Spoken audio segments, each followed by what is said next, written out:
وَكَأَيٍّ مِّن نَبِيٍّ، اور یہ پہلا موقع نہیں، پہلے بھی بہت ایسے ہوتا رہا کہ کتنے ہی نبی گزرے ہیں، قاتل جنگ کی، معہ ان کے ساتھ، ربیون کثیر بہت سے لوگوں نے.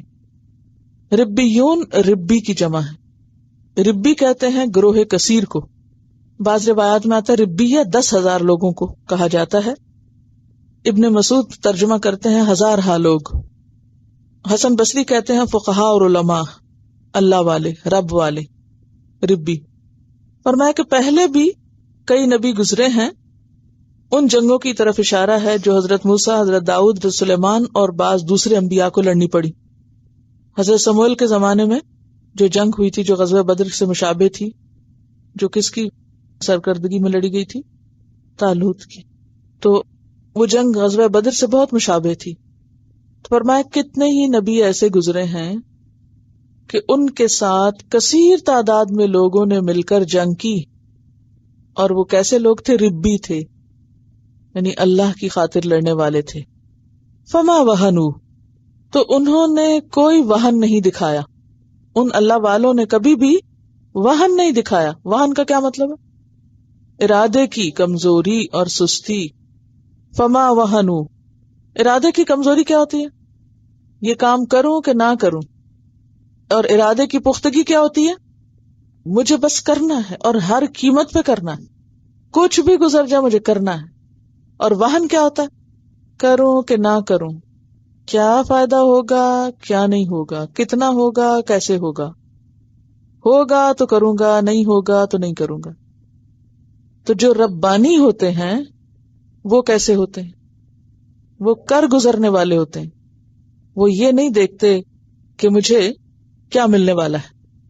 وَكَأَيٍّ مِّن نَبِيٍّ قَاتَلَ مَعَهُ رِبِّيُّونَ كَثِيرٌ. تو ربیون کا ایک معنی یہ کہ بہت سے لوگ، اور دوسرا معنی رب والے، اللہ والوں نے، ان کے ساتھیوں نے مل کر ان کے ساتھ جنگ کی. فما وہنوا، بالکل ان کے ارادے کمزور نہیں ہوئے.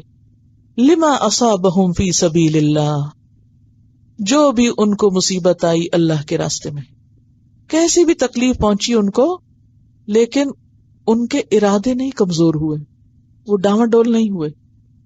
کسی شکست پر، کسی نقصان پر، کسی مشکل پر کیا نہیں ہوا؟ ان کے ارادے کمزور نہیں ہوئے. وما ضعفوا، اور نہ انہوں نے کمزوری دکھائی. اب یہ کون سی کمزوری ہے؟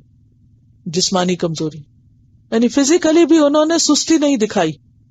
وہن ارادے کی کمزوری، اور ضعف جسمانی کمزوری، جسمانی سستی، کسل مندی، ڈھیلا پن. وَمَسْتَكَانُوا، اور نہ وہ دبے، نہ وہ بیٹھ رہے. استکانہ کا لفظ جو ہے اس کے 2 روٹ بتائے جاتے ہیں. ایک ہے سین کاف نون، سکنہ. سکنہ کا کیا معنی؟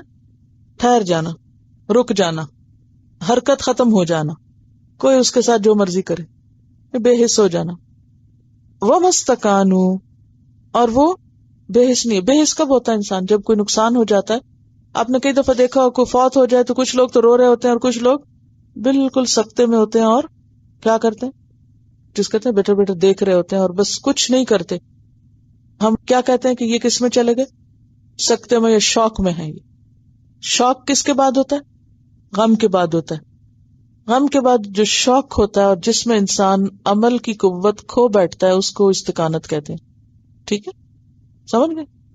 پھر ان کو احساس نہیں ہوتا کہ غم ہے یا خوشی ہے، نقصان ہے کہ نفع ہے.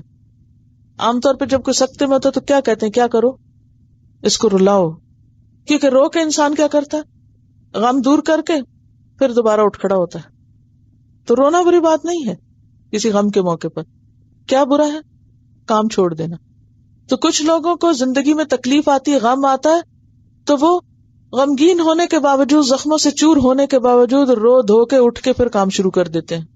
وہ اس غم کو پالتے نہیں، وہ کہتے ہیں بس جو ہونا تو ہو گیا، اور پھر انا للہ پڑھ کے پھر اٹھ کے شروع ہو جاتے ہیں. وہ اس کو مسئلہ نہیں بنا لیتے. اور کچھ لوگوں کا حال کیا ہوتا ہے؟ چھوٹی سی بھی تکلیف آئے سارے کام چھوڑ کے بیٹھ جاتے اور صرف غم مناتے رہتے اور کچھ بھی نہیں کرتے. یہ جو کیفیت ہے یہ انسان کے لیے نقصان دہ ہے. رو کے اپنا غم دور کر لینا اور پھر کام شروع کر دینا اور نارمل لائف میں پھر لوٹ آنا، اس میں کوئی حرج نہیں. آپ کے ایک بچے حضرت ابراہیم کی وفات پر آپ صلی اللہ علیہ وسلم کی آنکھوں میں آنسو بہ رہے تھے. تو آنسو بہانا کوئی بزدلی کی علامت نہیں ہے. غم کے وقت غمگین ہونا، رونا، اس میں کوئی برائی نہیں. نقصان دہ کیا ہے؟ بس اب تو ہمیں شکست ہو گئی، اب تو مال غنیمت بھی نہیں ملی، اب تو وہ رسول اللہ بھی فوت ہو گئے، اب کیا کرنا، اب تو کچھ رہا ہی نہیں زندگی میں، آگے کا راستہ بند.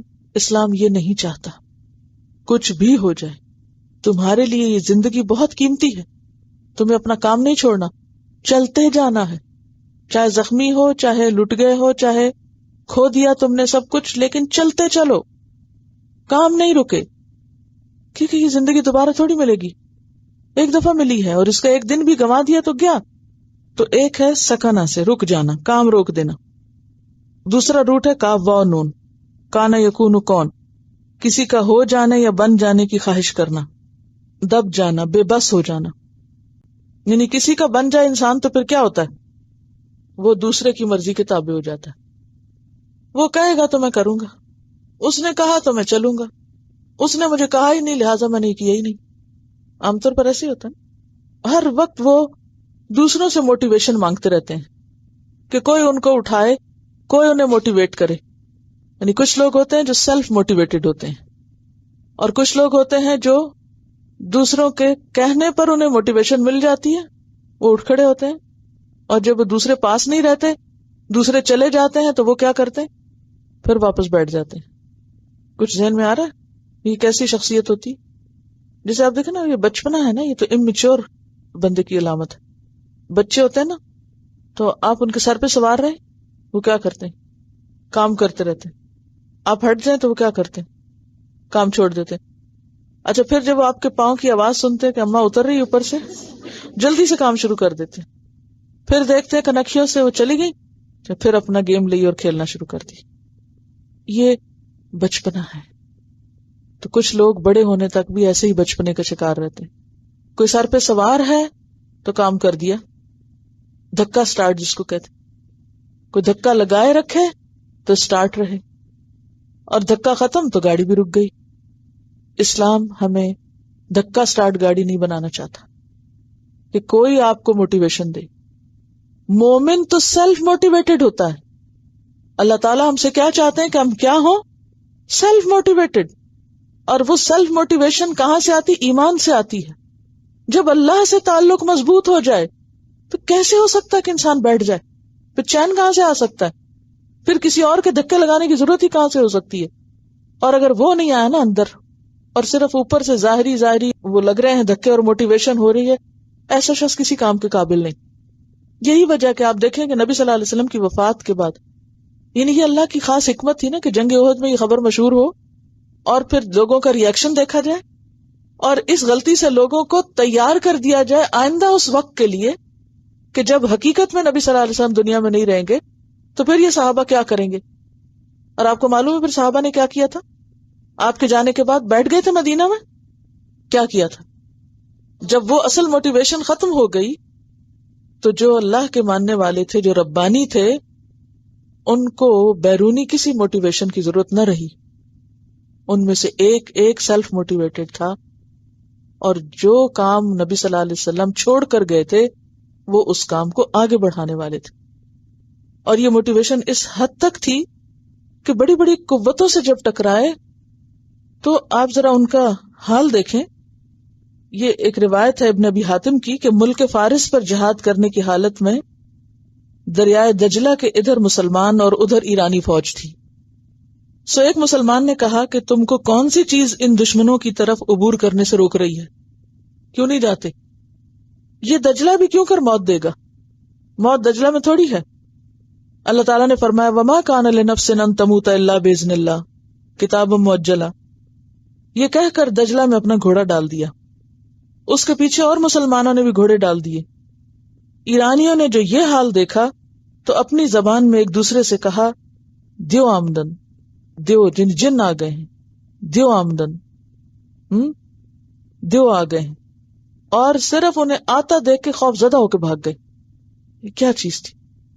سیلف موٹیویشن کس کے اندر ایسی ہوتی؟ ایمان تھا نا سیلف موٹیویشن کے.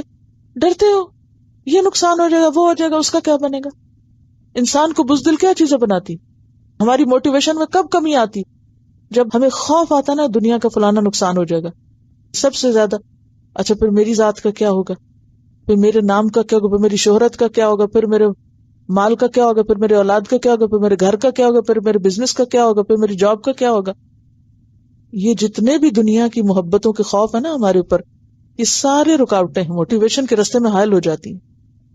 اور جس کو صرف ایک چیز سے دلچسپی اور وہ اللہ کے دین کی ترقی، اسے پھر دوسری کسی چیز کی پرواہ نہیں رہتی کہ کیا آتا ہے اور کیا جاتا ہے. اور صحابہ کرام میں یہی چیز پیدا ہو گئی تھی، تبھی وہ پھر صرف 100 سال کے اندر اسپین تک اور دوسری طرف چائنا تک جا پہنچے تھے. افریقہ فتح ہو گیا. پھر بیٹھے نہیں، آرام نہیں کیا انہوں نے، کیونکہ انہیں پتا تھا ہم دنیا میں رہنے نہیں آئے. انہیں پھر یہی فکر تھی کہ اپنا کام مکمل کریں. اللہ کے رسول صلی اللہ علیہ وسلم یہ ذمہ داری ہم پہ ڈال گئے اور انہوں نے احسن طریقے سے اس ذمہ داری کو نبھایا. تو یہاں پچھلے انبیاء کی مثال دے کر فرمایا جا رہا ہے، صحابہ کرام کو موٹیویٹ کیا جا رہا ہے. وَكَأَيٍّ مِّن نَبِيٍّ قَاتَلَ مَعَهُ رِبِّيُّونَ كَثِيرٌ فَمَا وَهَنُوا لِمَا أَصَابَهُمْ. انہیں بھی مصیبتیں آئی تھی، انہیں بھی تکلیفیں آئی تھی. یہ رستہ تو ہے ہی تکلیفوں کا، لیکن ان میں سے کسی نے اپنے ارادے میں کمزوری نہیں آنے دی. وَمَا ضَعُفُوا، کبھی انہیں کوئی جسمانی کمزوری لاحق نہیں ہوئی. یعنی یہ نہیں کہ بیمار نہیں پڑے، یعنی خود سے ڈھیلے نہیں پڑے، سستی نہیں کی. وَمَا اسْتَكَانُوا، اور نہ ہی وہ بے حس و حرکت ہو کے بیٹھے رہے، نہ دبے. وَاللَّهُ يُحِبُّ الصَّابِرِينَ، اور اللہ محبت رکھتا ہے صابروں سے، صبر کرنے والوں سے. صبر یہاں کہاں آ گیا؟ آیت کے آخر میں صبر کی بات کیوں آئی؟ صبر کی صفت کیوں آئی؟ یہ ساری انسان میں خوبیاں پیدا نہیں ہو سکتی جب تک صبر نہ ہو. نقصان پہ صبر، تکلیف پہ صبر، مرضی پوری نہ ہونے پہ صبر، لوگوں کی باتوں پہ صبر، لوگوں کے اعتراضات پہ صبر، تنقیدوں پہ صبر، لوگوں کے رویوں پہ صبر، دنیا میں کچھ نہ صلہ ملنے پہ صبر. یہ نہیں ہو سکتا کام جب تک کہ صبر نہ ہو. اور اللہ صبر کرنے والوں سے محبت رکھتا ہے. یعنی تمہارے اندر وہن، ضعف اور استقامت تینوں چیزیں صرف اس وقت ختم ہو سکتی ہیں جب تمہارے اندر صبر ہو. اور صبر والوں کے لیے اللہ نے وعدے کر رکھے ہیں کہ میں دنیا میں بھی کامیابیاں دوں گا ان کو. کیسے؟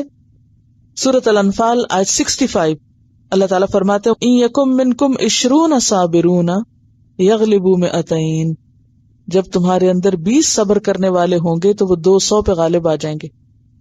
وَإِن يَكُن مِّنكُم 100، تم میں اگر صرف 100 صبر کرنے والے ہوئے، يَغْلِبُوا أَلْفًا مِّنَ الَّذِينَ كَفَرُوا، وہ 1000 پہ غالب آ جائیں گے جنہوں نے کفر کیا. یعنی وہ جو مادی وسائل کی یا تعداد کی کمی ہے وہ کس سے پوری ہو جائے گی؟ ایمان کی کیفیت اور صبر کی وجہ سے. سورۃ الانفال آیت 66 میں فرمایا فَإِن يَكُن مِّنكُم 100 صَابِرَةٌ يَغْلِبُوا 200 وَإِن يَكُن مِّنكُم 1000 يَغْلِبُوا 2000. جتنا جتنا صبر ہوگا اتنی اتنی مدد آئے گی. پہلے فرمایا 100,000 پہ آ جائیں گے، یہاں فرمایا 100-200 پہ آئیں گے، پھر فرمایا 1000-2000 پہ آئیں گے. یعنی کبھی تو ریشو 1:10 ہوگا اور کبھی 1:2 ہوگا. بس کیوں؟ جیسا ایمان ہوگا، جیسا توکل ہوگا، جیسے کرو گے دنیا میں بھی ویسی مدد آئی اتنی. اور سورۃ البقرہ میں آپ پڑھ چکے ہیں کم من فئۃ قلیلۃ غلبت فئۃ کثیرۃ باذن اللہ. کتنے ہی گروہ ایسے گزرے ہیں جو تعداد میں تھوڑے تھے لیکن اپنے سے بہت بڑی طاقت پہ غالب آ گئے. اور یہ طاقت ایمان کی طاقت ہوتی ہے، اور یہ ایمان کی طاقت صرف اس کو نصیب ہوتی ہے جو اپنے آپ کو اللہ کے لیے خالص کر لیتا ہے.